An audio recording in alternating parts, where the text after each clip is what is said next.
Ok, espero que ya se vea. Entonces, vamos pues a utilizar para la lección este artículo que escribió Tim Keller, que se llama La oración centrada en el reino. Entendiendo esta oración como aquella que está enfocada en pedir por la presencia de Dios en nuestra vida y en la vida de la iglesia, y para pedir por asuntos que tienen que ver con su reino específicamente. Primero, debemos hacer una diferenciación entre lo que Keller llama la oración de mantenimiento y lo que llama la oración de la línea de frente, o también podemos llamarla oración de avivamiento. La primera, la oración de mantenimiento, es una oración corta, mecánica y totalmente enfocada en necesidades físicas o materiales de la iglesia, como salud, la economía familiar, las necesidades laborales de los hermanos, etcétera. Es como la oración de intercesión que luego hacemos cada domingo, ¿no? O que hago yo entre semana por los motivos que me llegan. Esa es una oración de mantenimiento. La oración de primera línea u oración de avivamiento tiene tres características básicas. Primero, requiere de gracia, de confesión de pecados y de humillación de uno mismo.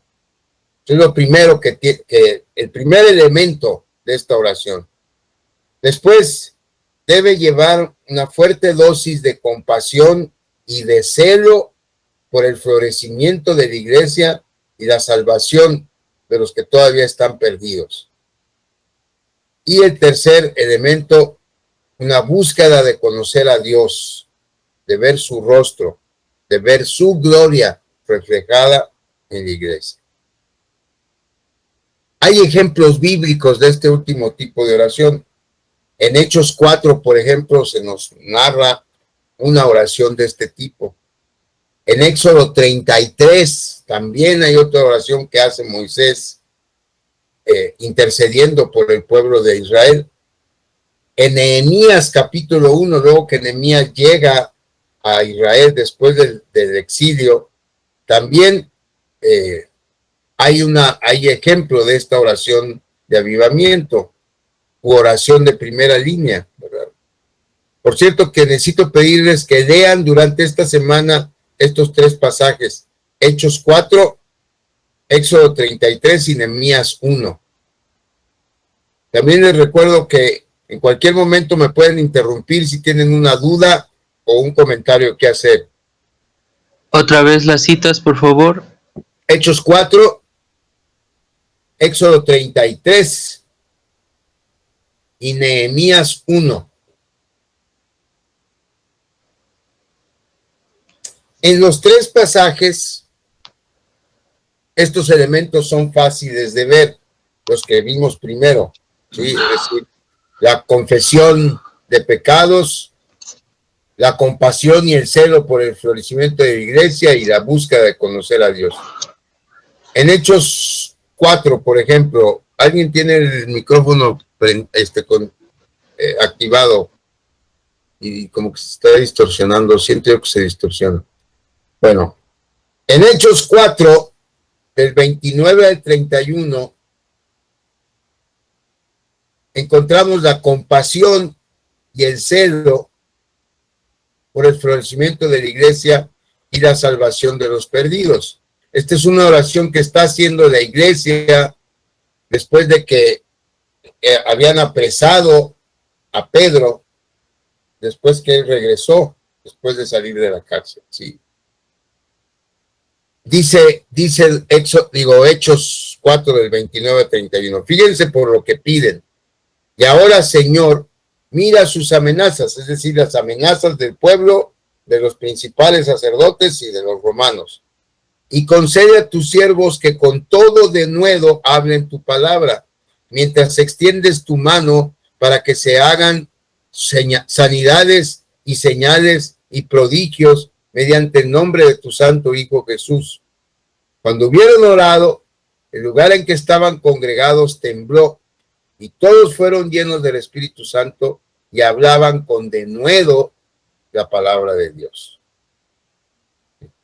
Entonces aquí vemos este elemento de la compasión y el celo. En vez de estar amedrentados porque estaban amenazados, porque en ese tiempo fue también cuando Nerón ordenó la persecución de todos los cristianos, en vez de estar pidiendo porque Dios los protegiera, que no les pasara nada, lo que piden ellos es que con denuedo hablemos tu palabra. Ellos piden valor por seguir proclamando el evangelio. En Éxodo 33, 12 y 13, es evidente que en esta oración que hace Moisés, él está buscando conocer a Dios, ver la gloria de Dios, ver el rostro de Dios.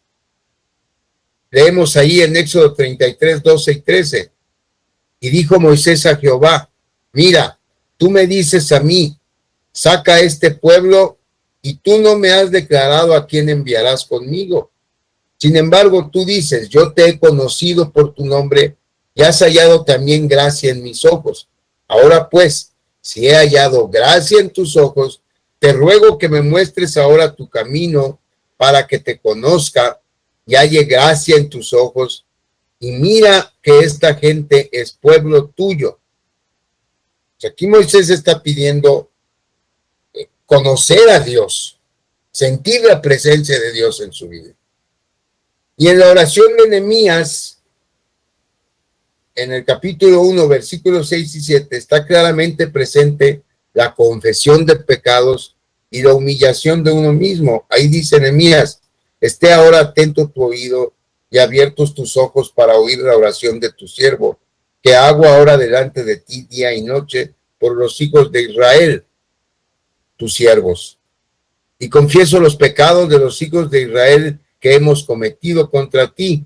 Sí, yo y la casa de mi padre hemos pecado. En extremo nos hemos corrompido contra ti y no hemos guardado tus mandamientos, estatutos y preceptos que diste a Moisés tu siervo. Vemos entonces cómo personajes bíblicos de mucha importancia, como el apóstol Pedro, como Moisés, como Nehemías, elevaron en su momento oraciones de avivamiento, tanto para sus personas como para el pueblo de Dios en momentos críticos de su historia. Por lo mismo, hermanos, debemos seguir su ejemplo si queremos ser impactados e impactar a la iglesia con la respuesta de Dios a estas oraciones. Lo que sigue es, sabemos que debemos orar no solamente por un mantenimiento de la iglesia, no solamente debemos pedir por bienestar material, por la ayuda de Dios en determinada situación, sino debemos orar porque el reino de Dios se manifieste en nuestra iglesia, que seamos de veras una iglesia de Cristo. ¿Cómo? ¿Cómo desarrollar este tipo de oración? Lo primero que debemos hacer es orar para que el Espíritu de Dios esté en nuestro corazón. En el incidente del becerro de oro, ese es el contexto del pasaje de Éxodo 33. Cuando Moisés sube al monte, está 40 días allá, la gente piensa que ya se murió y le pide a Aarón que les haga un ídolo para adorarlo, porque dice, no, pues Moisés ya se murió, nosotros vamos a buscar ahora a Dios a nuestra forma, haznos un ídolo y lo vamos a adorar, y vamos, ese becerro, ese Dios que nos sacó de Egipto. Entonces, cuando Moisés regresa y ve el relajo que se armó, pues es que hace esta oración por el pueblo. Es cuando comienza una oración extraordinaria por una renovación espiritual y un avivamiento. Escuchen, por favor, Éxodo 33, del 12 al 16. Voy a pedirle a alguien que lo lea. Ahí está en la presentación. Un día Moisés dijo al Señor, tú me has estado diciendo, lleva a este pueblo a la tierra prometida, pero no me has dicho a quién enviarás conmigo. Me has dicho, yo te conozco por tu nombre y te miro con agrado. Sí es cierto que me miras con buenos ojos. Permíteme conocer tus caminos para que pueda comprenderte más a fondo y siga gozando de tu favor. Y recuerda que esta nación es tu propio pueblo. El Señor le respondió, yo mismo iré contigo, Moisés, y te haré descanso. Todo te saldrá bien. Entonces Moisés dijo, si tú mismo no vienes con nosotros, no nos hagas salir de este lugar. ¿Cómo sabrá que me miras con agrado? A mí y a tu pueblo, si no vienes con nosotros, pues tu presencia con nosotros es la que nos separa a tu pueblo y a mí, de todos los demás pueblos de la tierra. Sí, gracias, Alex. Pues, ¿cuál es la preocupación de Moisés aquí, como líder de Israel que era? Bueno, él ha sido llamado como eso, como el líder espiritual de Israel, pero él quiere algo que lo capacite como ese líder. ¿Qué es?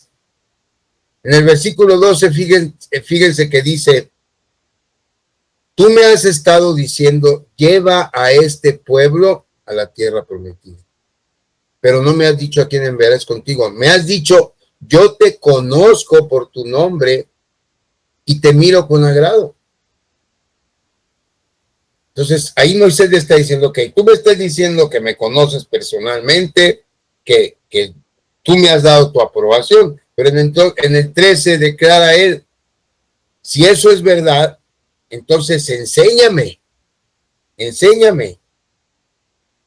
a conocer tus caminos, enséñame a mí a conocerte personalmente. Lo que Moisés está queriendo decir es que si Dios se agradaba de él necesitaba algo más que solo el conocimiento intelectual de ese hecho. Lo que él deseaba era experimentar en su persona la realidad de la aprobación y del amor de Dios por él. Es decir, yo le había dicho, yo te conozco personalmente, tú tienes mi aprobación, ¿sí? Te miro con agrado. Pero las evidencias no indicaban eso, porque el pueblo no lo estaba siguiendo como líder. Porque a la primera ausencia de él, se habían olvidado de Dios, se habían ido y habían preferido elaborar un becerro de oro para adorarlo. Entonces, él deseaba experimentar en su persona que realmente Dios lo aprobaba y que realmente Dios lo amaba. Deseaba sentir en su corazón lo que él creía en su mente. Quería tener una seguridad de ese amor de Dios por él. Es como una oración que hizo Pablo miles de años después y que está en la carta a los Efesios. Ahí Pablo está diciendo, cuando pienso en todo esto, es decir, todo lo que hizo Cristo por nosotros, cómo nos salvó, cómo nos apartó para Dios, cómo nos hizo parte de su pueblo. Cuando pienso en todo esto, caigo de rodillas y elevo una oración al Padre, el creador de todo lo que existe en el cielo y en la tierra. Fíjense lo que pide Pablo.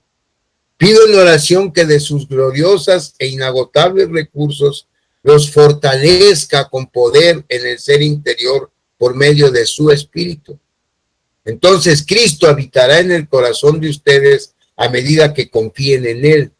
Echarán raíces profundas en el amor de Dios y ellas los mantendrán fuertes. Espero que puedan comprender, como corresponde a todo el pueblo de Dios, cuán ancho, cuán largo, cuán alto y cuán profundo es su amor. Es mi deseo que experimenten el amor de Cristo, aun cuando es demasiado grande para comprenderlo todo. Entonces serán completos con toda la plenitud de la vida y el poder que proviene de Dios. Pablo pide para los hermanos de Éfeso que el Espíritu les dé poder internamente.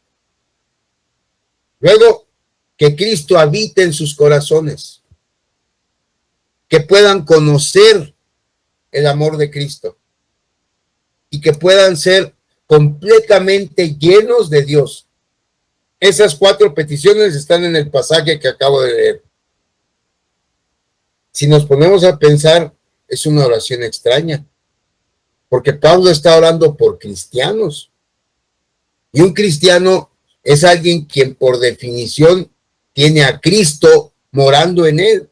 Entonces, ¿por qué Pablo pide que Cristo habite en sus corazones? Si Cristo habita en el corazón de un cristiano. Ahora, él pide que puedan conocer el amor de Cristo. Todos los cristianos conocemos el amor de Cristo. De otra manera, no hubiéramos podido tener fe para ser salvos. No solamente eso, Pablo dice que podamos ser llenos del Espíritu de Dios, del Espíritu Santo.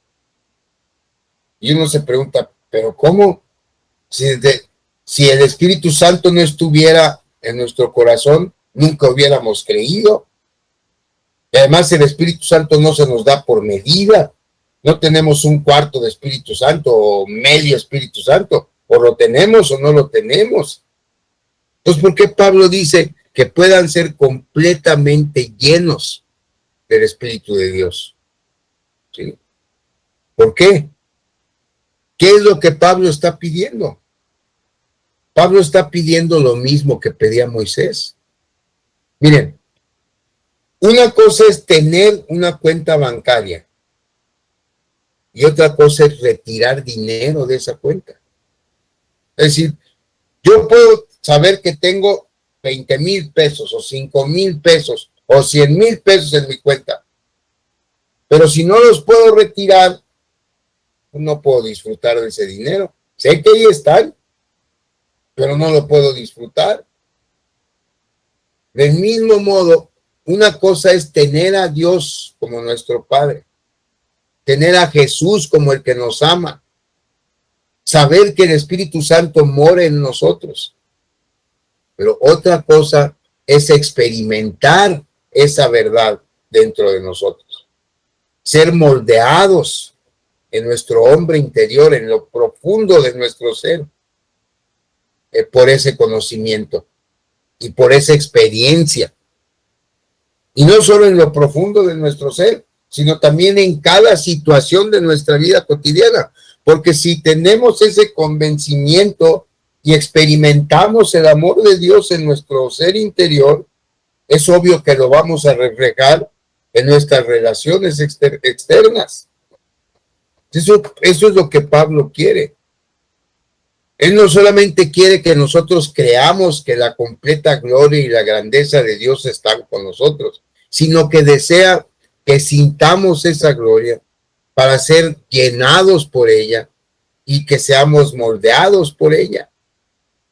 Él está orando para que nosotros podamos comprender la verdad de quién es Jesús hasta que Él llegue a ser algo más que una proposición racional, hasta que podamos estar bajo su poder, bajo su influencia, desde adentro hacia afuera.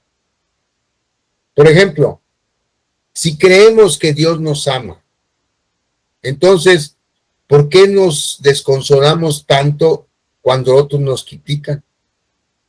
Es decir, si sabemos que nuestro valor está en Cristo, si sabemos que somos valiosos para Dios, ¿por qué cualquier crítica en nuestra persona o en nuestra forma de actuar nos duele y nos da para abajo?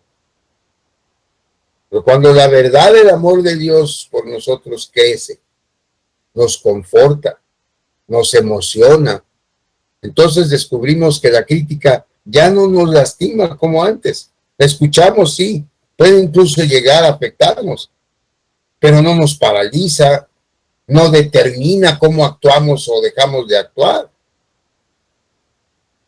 ¿Qué fue lo que pasó? Pues que la verdad del amor de Dios descendió desde nuestra mente al corazón. Eso es por lo que Pablo está orando. Eso es por lo que Moisés oró.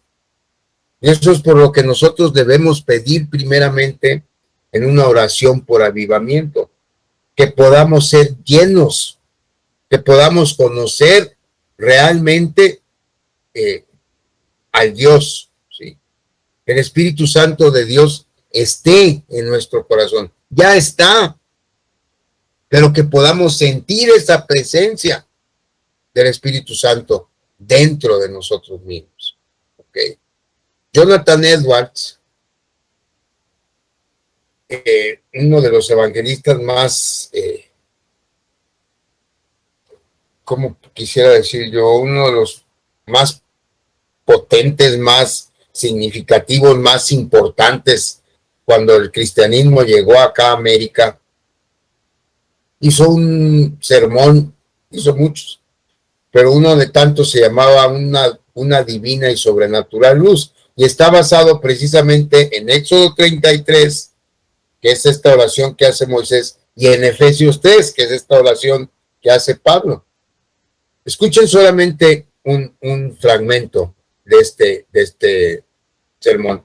Pueden seguirlo ahí en la presentación. Edwards dice, hay un doble conocimiento de la bondad del cual Dios ha hecho capaz a la mente del hombre. El primero es meramente una noción y el otro consiste en la sensación del corazón, como cuando el corazón es sensible al placer y al deleite en la presencia de la idea sobre algo. En el primero, es decir, la noción, la que es meramente una noción, se ejercita meramente el entendimiento. En el segundo, hay una disposición del alma. Por lo tanto, hay una diferencia entre tener una opinión de que Dios es santo y lleno de gracia y tener la sensación del amor y la belleza de esa santidad y esa gracia. Como hay una diferencia entre tener un juicio racional de que la miel es dulce y la experiencia de su dulzura. Un hombre puede tenerlo primero, es decir, un hombre puede saber que la miel sabe dulce, pero un hombre no puede experimentar lo que es la dulzura de la miel a menos que esa idea la tenga en su cerebro. ¿Y cómo es que la tiene en su cerebro? Pues cuando prueba la miel. Yo puedo saber que la miel es dulce, la miel es dulce, pues sí, pero ¿qué es dulce? ¿Qué es que sea dulce? Tengo que probar la miel y entonces sea a lo que se refiere. Entonces cuando alguien me diga la miel es dulce, yo asocio esa idea con la experiencia que yo tuve y puedo hacer la conexión. Entonces eso es lo primero que debemos pedir en la oración por un avivamiento. Los primeros que necesitamos avivarnos, hermanos, somos nosotros. Si vamos a pedir por un avivamiento por la iglesia, los primeros que necesitamos un avivamiento somos cada uno de nosotros a quienes Dios nos ha dado el privilegio y la responsabilidad de apacentar su grey. Lo segundo por lo que debemos pedir en una oración de avivamiento es orar por la presencia de Dios en medio de su pueblo. Si continuamos analizando la oración de Moisés por un avivamiento en el Israel del Éxodo, nos vamos a dar cuenta que el avivamiento no solo es una cuestión de búsqueda personal. Es decir, no nada más buscamos una experiencia interna nuestra con Dios. No vamos a Dios solo como individuos, sino como representantes de un cuerpo, buscando la presencia de Dios en nuestra comunidad. Eso es lo que hace Moisés. En los versículos 15 y 16 de Éxodo 33, dice la Biblia, entonces Moisés dijo, si tú mismo no vienes con nosotros, no nos hagas salir de este lugar. ¿Cómo se sabrá que me miras con agrado a mí y a tu pueblo si no vienes con nosotros? Pues tu presencia con nosotros es la que nos separa a tu pueblo y a mí de todos los demás pueblos de la tierra. Aquí vemos a Moisés como al continuar orando pide por una seguridad y una experiencia personal con Dios. Él está haciendo una petición tremenda. Él desea conocer la presencia de Dios, pero no solamente para él. Él desea que la comunidad del pueblo de Dios le sea evidente la belleza y la visible realidad de Dios.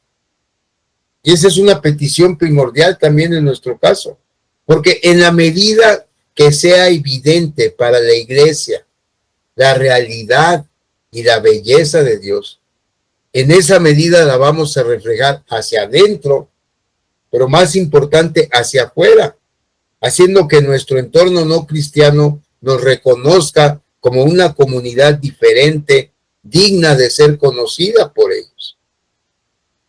En el Nuevo Testamento, la iglesia es llamada el templo del Espíritu Santo.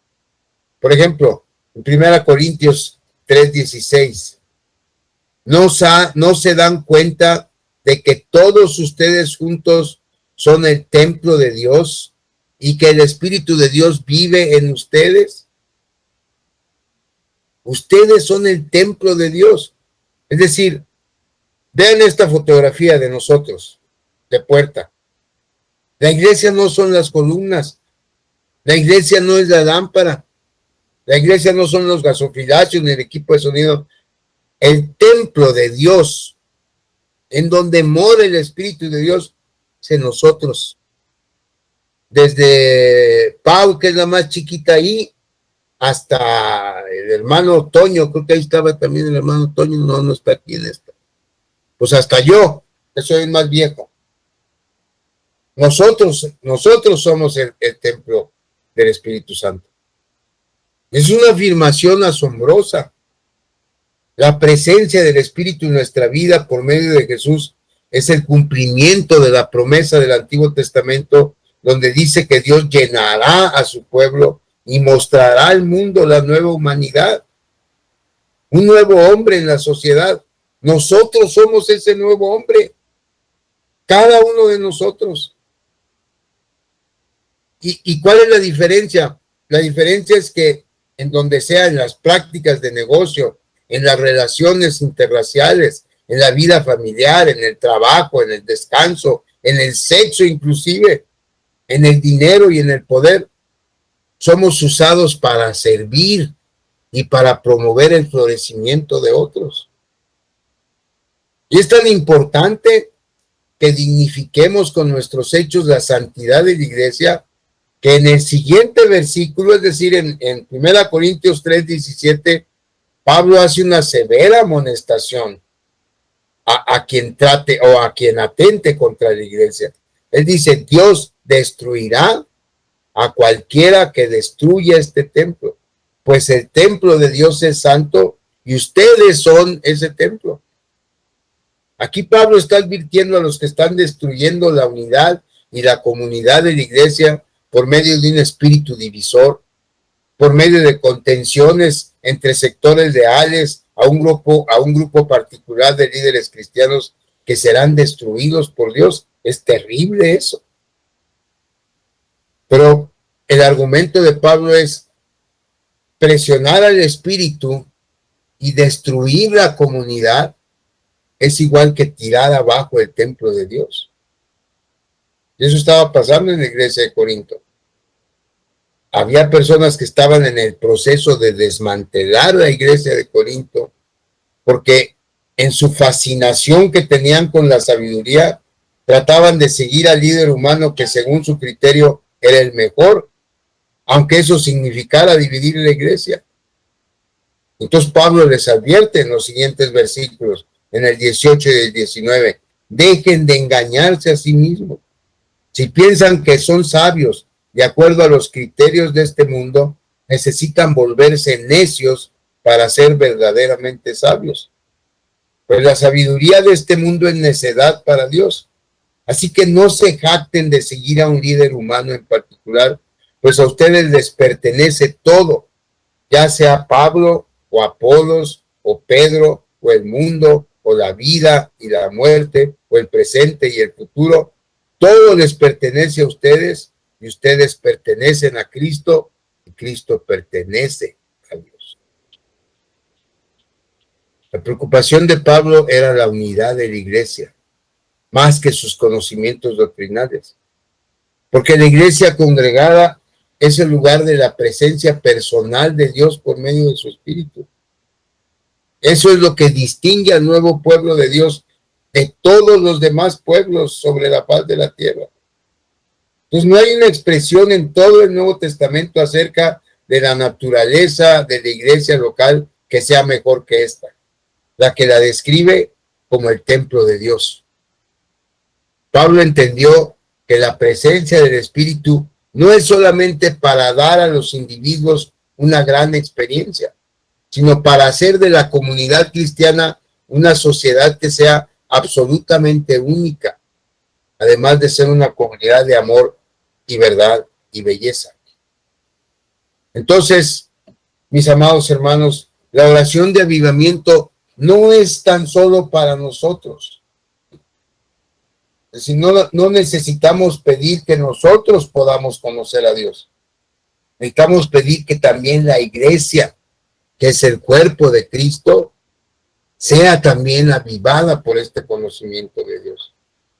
La experiencia individual del Espíritu y la experiencia comunitaria del Espíritu están integralmente relacionadas. Los cristianos que comienzan a experimentar la belleza de Dios, su poder, su amor, colocan su relación personal con Jesús, colocan su relación personal con la iglesia en primer lugar en sus vidas. Y llegan entonces a ser testigos radiantes, testigos atractivos de lo que es la iglesia. En la semana hablaba con una familia, con un miembro de una familia, en donde yo ya me he cansado de invitar, no sé cómo decirles que no se alejen, pero siguen alejados. Y una de las cosas que me decía, no, pastor, pero es que no nada más no vamos a la iglesia, tampoco vamos al cine, tampoco vamos a los restaurantes. Le digo, ¿ves? Ese es tu problema. Ese es su problema. Para ustedes la iglesia y el cine y un restaurante es lo mismo. Y no puede ser así. No puedes decir, bueno, sí, a mí me gusta ir a la iglesia, como me gusta ir al cine, como me gusta ir a un restaurante, como me gusta ir a Tangamanga. No estoy yendo a la iglesia, pero tampoco estoy yendo a Tangamanga. Como si fuera lo mismo, como si implicara lo mismo. Entonces, ¿por qué pasa eso? Porque no hemos experimentado en nuestra vida lo que es realmente la presencia de Dios en nuestra vida. Cuando lo hacemos, entonces es que ponemos en primer lugar la iglesia. A mí, yo admiro y reconozco a los hermanos que llegan puntuales a la iglesia. ¿Por qué están ahí? ¿Por qué son puntuales? Porque es evidente que les importa estar en la iglesia. No es tanto porque le digan, no, es que yo tengo puntualidad inglesa, o yo soy puntual, soy inglés porque soy muy puntual. No. Lo que se demuestra es el interés por estar ahí. Porque cuando llegamos a medio culto, o llegamos a 3/4 de culto, ¿qué estamos queriendo decir? Pues ya, confórmate con que vine y ya. Entonces, en la medida, repito, que cada uno de nosotros experimentemos la realidad de Dios en nuestro corazón, eso se va a sentir en la comunidad. Mientras más lo experimentemos, mientras más números lo experimentemos, la presencia comunitaria del Espíritu de Dios se va a notar más en la iglesia. Y entonces vamos a querer invitar más a otros a visitar nuestra iglesia. Pues por eso debemos pedir por la presencia del Espíritu Santo, no solamente en nuestro corazón, pero en medio de la iglesia. Hay otro autor que se cita en este artículo de Tim Keller que se llama Gordon Fee, y que dice así: podemos predicar la verdad, podemos defenderla, podemos inducir a otros con nuestra apologética, pero esto no impresiona al mundo. Eso deja al mundo en donde está. Lo que se necesita es algo tan sublime, tan divino, tan inusual, que atraerá la atención del mundo y probará que nosotros somos, al final de cuentas, el pueblo de Dios. Tristemente, lo que está mal en nuestros días es la desaparición de la singularidad de la iglesia. Qué difícil es ver alguna diferencia entre la iglesia y una buena organización, la sociedad política o la sociedad cultural. Observemos sus encuentros y preguntémonos, ¿podemos ver alguna diferencia entre ellos? Fíjense, ha llegado esto, hermanos, perdón que interrumpa aquí la lectura, pero ahorita me vino a la mente. Ha llegado esto a tal grado que aún en la Asamblea General, en donde estamos representando los pastores de todas las iglesias de México, éramos 309 pastores representando al mismo número de iglesias congregados en un solo lugar. Pues ahí, hagan de cuenta que a la hora de estar eligiendo la mesa directiva, no éramos distintos del PRI, o de Morena, o del PAN. Cada quien por su partido. Había unos hermanos atrás de nosotros que eran del sureste y que hablaban no sé qué dialecto, pero estaban hablando entre ellos el dialecto y se reían así como burlándose de cuando ganaba el candidato de ellos y algún otro candidato quedaba muy atrás. Hablaban en no sé, náhuatl, otomí, huasteco, no sé, olmeca, no sé qué dialecto. Y se reían así. Y a mí me pareció tan feo eso, pero así estamos. Entonces, es igual o muy parecido a un mitin político. No parecía, al menos en ese momento, una reunión de siervos de Dios. ¿Sí? Nosotros somos personas agradables, dice el artículo. Somos personas respetables. Pero hay que pedirle a Dios, sacúdenos. No que sacude el edificio, pero sacúdenos a nosotros.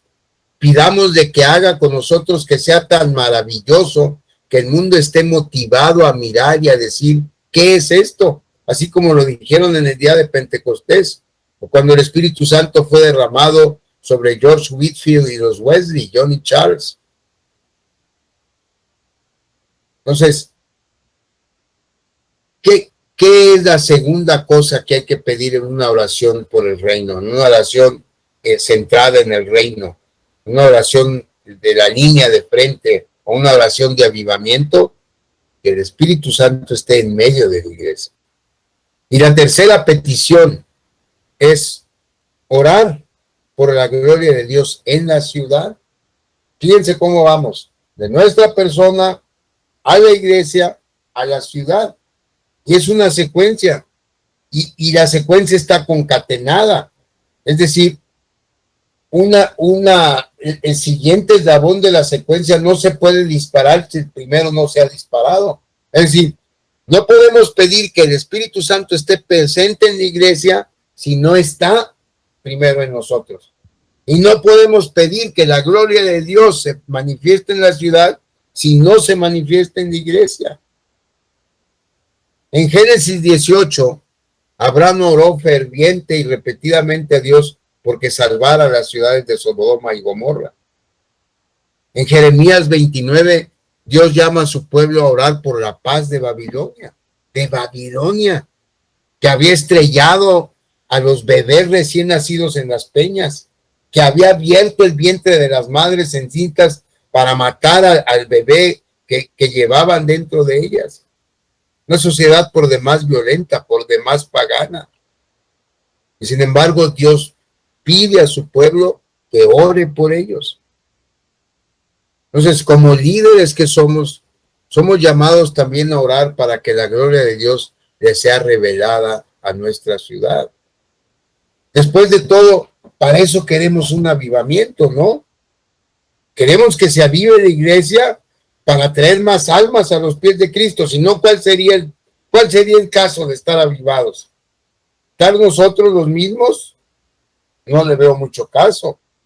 Qué bueno que nos amemos más, que se estreche más el lazo de amor entre nosotros, pero ese no es el fin último.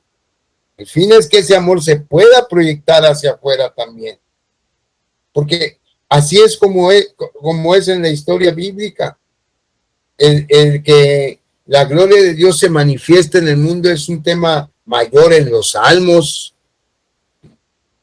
La gloria de Dios es su peso, es su importancia, es su realidad, y eso es lo que queremos que la sociedad sepa. Porque muchas personas en nuestras ciudades creen en un Dios, pero no en un Dios de gloria. Y uno de los mejores caminos para hacer esto es orar por nuestro barrio. Cuando vayamos llegando a la colonia donde vivimos, oremos por ese barrio. Pero también, si tenemos un grupo de personas viviendo en determinado rumbo de la ciudad, oremos por ese rumbo, para que en donde estén ellos puedan influenciarlo y que la gente llegue al conocimiento de Dios. Entonces, ¿cuál es la utilidad de esta oración por avivamiento? Una, que nos llama a un arrepentimiento individual y corporativo. La oración por avivamiento es la oración centrada en el reino y está caracterizada por el arrepentimiento de nuestra debilidad en el amor, la alegría, el celo por los perdidos, el hambre de Dios y otras muchas cosas en las que hemos fallado. Todas las iglesias tenemos pecados corporativos, así que mediante la oración de avivamiento debemos arrepentirnos de esa indolencia, de esa frialdad y pedir perdón a Dios. Esto debe ser hecho con sabiduría, debe ser acompañado y basado en una cuota enorme de esperanza. Es decir, nosotros tenemos esperanza en el Evangelio y que por medio del Evangelio Dios puede hacer tremendas cosas en medio nuestro. Pero para empezar, debemos arrepentirnos de nuestra indiferencia por las almas perdidas. La segunda utilidad es que nos lleva a una consagración personal. Nuestro arrepentimiento sincero nos lleva a quitarnos nuestros ornamentos, como lo hizo Israel en el pasaje de Éxodo 33. Ahí vemos en los versículos 1 al 6. Léalo alguien, por favor. Éxodo 33, del 1 al 6.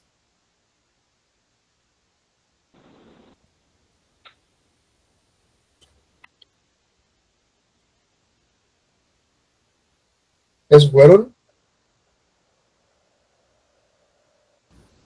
El Señor le dijo a Moisés: váyanse, tú y el pueblo que sacaste de la tierra de Egipto, suban a la tierra que juré dar a Abraham, Isaac y Jacob.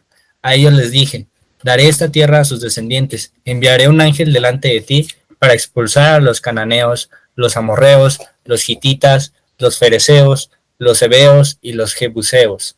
Suban a la tierra donde fluyen la leche y la miel. Sin embargo, yo no los acompañaré, porque son pueblo terco y rebelde. Si los hiciera, seguramente los destruiría en el camino. Cuando los israelitas oyeron estas palabras tan duras, hicieron duelo y dejaron de usar joyas y ropa fina, pues el Señor había dicho a Moisés que les dijera: ustedes son un pueblo terco y rebelde. Si yo los acompañara, aunque fuera un solo instante, los destruiría en el camino. Quítense las joyas y la ropa fina mientras decido qué hacer con ustedes. Así que, desde el momento que partieron del monte Sinaí, los israelitas dejaron de usar joyas y de ponerse ropa fina. Gracias. Sí. En el pasaje del Éxodo, el remanente, es decir, el pueblo que quedó después de que se hizo la separación de los que querían seguir adorando a Becerro y seguir creo que se llamaba Natán, no me acuerdo cómo se llamaba el que los estaba instigando a desobedecer a Moisés.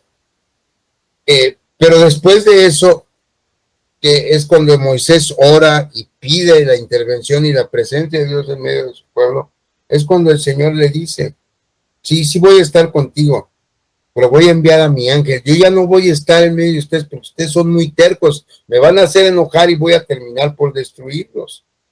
Cuando ellos oyen eso, dice el versículo 4, cuando los israelitas oyeron estas palabras tan duras, hicieron duelo y dejaron de usar joyas y ropa fina, es decir, se humillaron. ¿Qué significa para nosotros quitarnos nuestras joyas, nuestra ropa fina? Significa, hermanos, primero reconocer los ídolos de nuestro corazón, el orgullo, la soberbia, la indiferencia, la indolencia. Primero reconocer que a veces somos así, no nos importa si la gente va o no va, si en la iglesia estamos avanzando o no estamos avanzando, no nos importa. Entonces, tenemos que reconocer esos ídolos, luego dejarlos de lado para que nos dejen de estorbar en nuestro servicio a Dios. Entonces, para eso sirve una oración por el avivamiento. Primero para arrepentirnos de lo que hemos hecho o lo que hemos dejado de hacer, y después para consagrarnos a hacer lo que tenemos que hacer. Finalmente, ¿qué tan a menudo debemos orar por un avivamiento? Las veces que hagan falta. Tim Keller cita a otro autor en su artículo que de manera magistral explica cuánto debemos orar por un reavivamiento. Thomas Goodwin, que así se llama el autor, que cita Keller, dice: suplícale a él por ello, suplícale, no lo dejes solo, importúnale, como sea, con su propia promesa. Cita de las Escrituras. Y tú sabes, Dios se deleita en escucharnos hacer eso. De la misma manera que a un padre le gusta ver eso en su propio hijo, que obviamente ha estado escuchando lo que su padre ha estado diciendo. ¿Qué tan a menudo? Las veces que haga falta. Pues, ¿qué podemos aprender de esta lección? Usualmente los avivamientos comienzan con un grupo pequeño de personas, a veces hasta con una sola persona, que comienza a orar porque la gloria de Dios se manifieste en la comunidad. Pero usualmente esa persona o ese puñado de personas hacen un tipo de oración extraordinaria, una oración que se sale de los patrones tradicionales de la oración.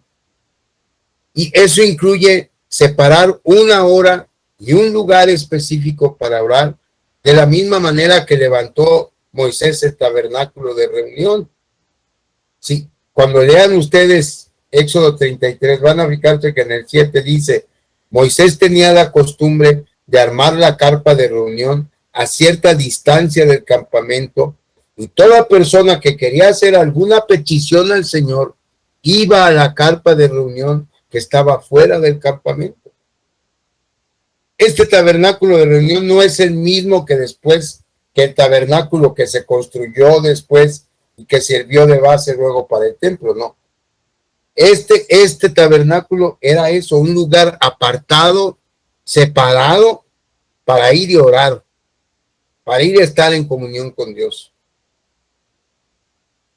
Ahora, en el artículo que les voy a pasar se señalan dos casos prácticos de los resultados que produce esta oración de avivamiento, uno del hemisferio occidental y otro del hemisferio oriental. Son impresionantes los resultados de esta oración, pero no quiero que nos vayamos a estos testimonios, porque de alguna manera pues no están en nuestro contexto. Uno es en Corea y otro creo que es en Nueva York, no recuerdo dónde, pero hay un ejemplo más cerca de nosotros que quisiera compartir con ustedes. Una experiencia particular en nuestra iglesia, en Puerta de Salvación, en cuanto a estas oraciones de avivamiento. Miren, en diciembre del 2018, éramos 33 miembros en plena comunión. Apenas estábamos por encima del mínimo requerido para hacer congregación, que son 30 miembros. Para hacer congregación se necesita 30 miembros. Desde 2014 ya éramos congregación, porque en ese entonces, en el 2014, habíamos llegado a ser 44 miembros. Entonces, fíjense, en el 2014 éramos 44. Para el 2018 bajamos a 33. ¿Por qué? Porque muchos hermanos que eran miembros en el 2014 eran hermanos que pertenecían a otras iglesias, que se habían dejado de congregar en esas iglesias y que cuando supieron de nosotros, se vinieron con nosotros. La verdad es que dijeron, pues es el hijo de don Pablo, vámonos con él. Y se fueron con nosotros, pero estuvieron un tiempo y después dejaron de asistir. El caso es que para diciembre del 2018 nada más éramos 33, que ya era una situación bastante mala. Pero a inicios del 2019, al tesorero de ese entonces, se le hizo que me pagaban mucho en la iglesia. A mí la iglesia, gracias a Dios, desde que se pudo, al principio no se pudo, pero como, no sé, a partir del quinto o sexto año, me paga el mínimo del tabulador. El presbiterio tiene un tabulador para sueldos de pastores, ¿sí? Dependiendo si eres estudiante graduado, si eres licenciado en Sagrada Teología o si eres pastor ya ordenado. Hay esas diferenciaciones, por eso es un tabulador. Y a mí, gracias a Dios, la iglesia siempre me ha podido pagar el mínimo. Esos tabuladores son, digamos, el salario mínimo que establece el presbiterio, ¿no? Y a mí, gracias a Dios, la iglesia me ha podido pagar siempre eso. Pero a este hermano se le hizo que eso era mucho, porque él dijo que en el manual de procedimiento decía que el sueldo del pastor solo podía ser el 30% del presupuesto mensual de la iglesia. Obviamente estamos hablando del 30% de los ingresos mensuales de la iglesia.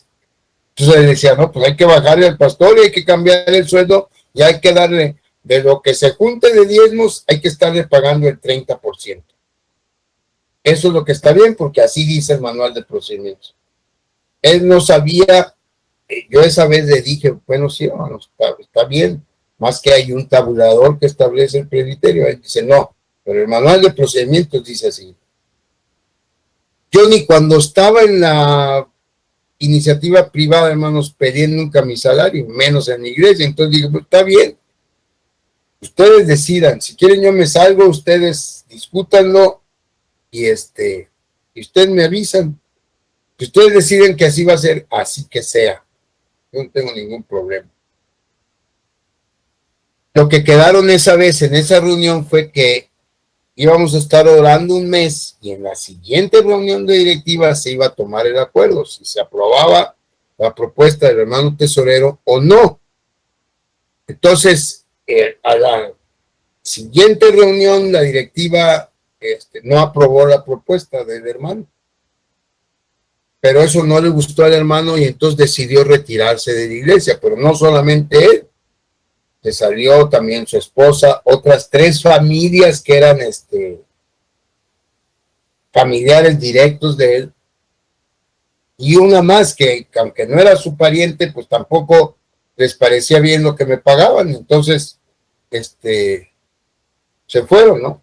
Entonces, en total ese día perdimos de un junto 10 miembros en plena comunión, más 4 niños. Entonces eso nos dejó con 23 miembros y un retroceso importante, porque ya ni siquiera alcanzábamos a hacer congregación.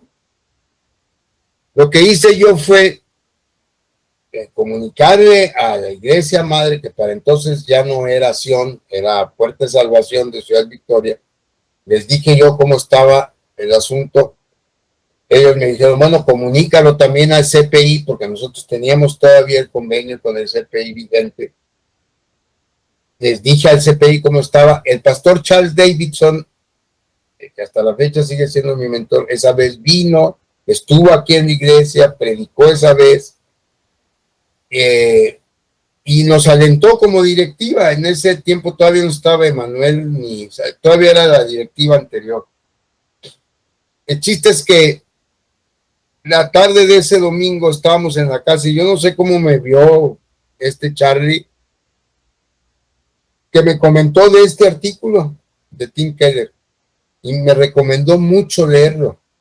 Y me dijo, sobre todo, habla con la directiva y pongan en práctica la oración centrada en el reino. Oren, lee ese artículo, chécate bien de qué se trata y oren por el reino.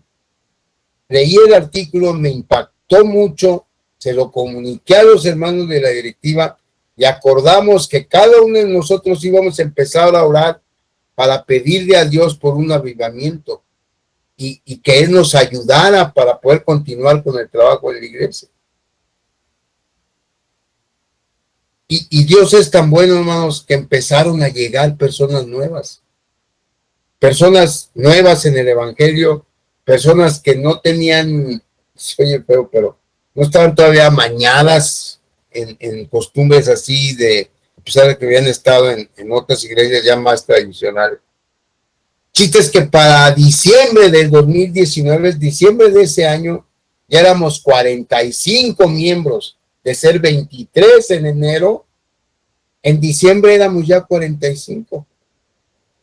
3 de esos miembros partieron a la presencia del Señor luego de esa fecha, pero Dios ha sido muy bueno. En la actualidad, ustedes lo saben, somos 51 miembros en plena comunión. Estamos en el proceso de organizarnos como iglesia. Y ustedes son parte de ese avivamiento, que pudimos ya convocar a una reunión congregacional para elegir oficiales. Pero ¿qué está pasando? Está pasando que curiosamente después del culto en donde tuvimos la reunión congregacional, en donde batimos récord de asistencia desde hace mucho tiempo que no teníamos tanta gente, la asistencia empezó a menguar. Y ha estado menguando. Y por más que yo me he comunicado con los hermanos por teléfono, por WhatsApp, en algunas ocasiones o en algunos casos he ido a visitarlos, pues no hay respuesta o no hay la respuesta que yo espero. Sí en el momento me dicen, sí, pastor, no, pues es que ha pasado esto y esto, pero ya vamos a ir. Pues no se ve. Entonces creo yo, hermanos, que este es un buen momento, que ahora, como el futuro consistorio, como la futura junta de diáconos de la iglesia, y en nuestro papel pastoral, iniciáramos un nuevo periodo de oración por el reino en Puerta de Salvación. Martin Lloyd-Jones, un médico y pastor galés que influyó mucho en un reavivamiento que hubo en la Gran Bretaña en el siglo XX, él dijo alguna vez, el avivamiento comienza cuando establecemos esa tienda del encuentro en algún lugar fuera de las actividades ordinarias. Tenemos que salirnos del camino. No le den descanso, a Dios se refiere. Ustedes no descansen, manténganse firmes, bombardeen a Dios, bombardeen el cielo hasta que la respuesta venga. Entonces yo, para terminar, lo que los quiero invitar es a que tengamos este periodo nuevo de una oración por el reino. Que ahora que les voy a compartir el artículo, lo puedan leer, lean estos 3 pasajes que están ahí indicados en el mismo artículo y empecemos esto. Tenemos la gran ventaja ahora de este medio, que es el medio electrónico. Y yo les quiero proponer, no nos vamos a tardar mucho, hermanos, pero sí ser constantes y ser sistemáticos.